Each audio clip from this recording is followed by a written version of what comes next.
My name is Dr. Anthony Levatino. I'm a practicing obstetrician-gynecologist, and I've performed over 1,200 abortions. Today I'm going to describe a third trimester induced abortion, which is performed at 25 weeks to term. At this point, the baby is almost fully developed and viable, meaning he or she could survive outside the womb if the mother were to go into labor prematurely. Because the baby is so large and developed, this procedure takes 3 or 4 days to complete. On day 1, the abortionist uses a large needle to inject a drug called digoxin.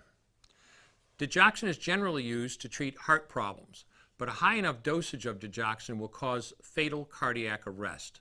The abortionist inserts the needle with the digoxin through the woman's abdomen or through her vagina and into the baby, targeting either the head, torso, or heart. The baby will feel it.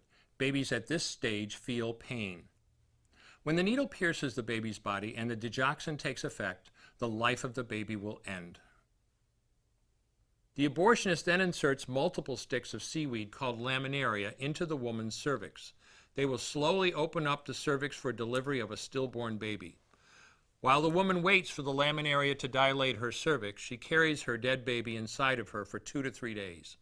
On day 2, the abortionist replaces the laminaria and may perform a second ultrasound to ensure the baby is dead. If the child is still alive, he administers another lethal dose of digoxin. The woman then goes back to where she is staying while her cervix continues to dilate. If she goes into labor and is unable to make it to the clinic in time, she will give birth at home or in a hotel. In this case, she may be advised to deliver her baby into a bathroom toilet. The abortionist then comes to remove the baby and clean up. If she can make it to the clinic, she will do so during her severest contractions and deliver her dead son or daughter. If the baby does not come out whole, then the procedure becomes a D&E, a dilation and evacuation, and the abortionist uses clamps and forceps to dismember the baby, piece by piece. Once the placenta and all the body parts have been removed, the abortion is complete. Late-term abortions have a high risk of hemorrhage, lacerations, and uterine perforations, as well as a risk of maternal death. Future pregnancies are also at a greater risk for loss or premature delivery due to abortion-related trauma and injury to the cervix.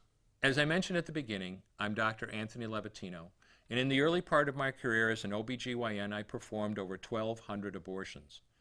One day, after completing one of those abortions, I looked at the remains of a preborn child whose life I had ended, and all I could see was someone's son or daughter.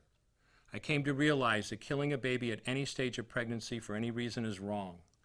I want you to know today, no matter where you're at or what you've done, you can change. Make a decision today to protect the preborn. Thank you for your time. I will no longer do any more abortions. When you finally figure out that killing a baby that big for money is wrong, that it doesn't take you too long to figure out it doesn't matter if the baby is this big or this big or this big or maybe even this big, it's all the same. And I haven't done any since then, and I never will.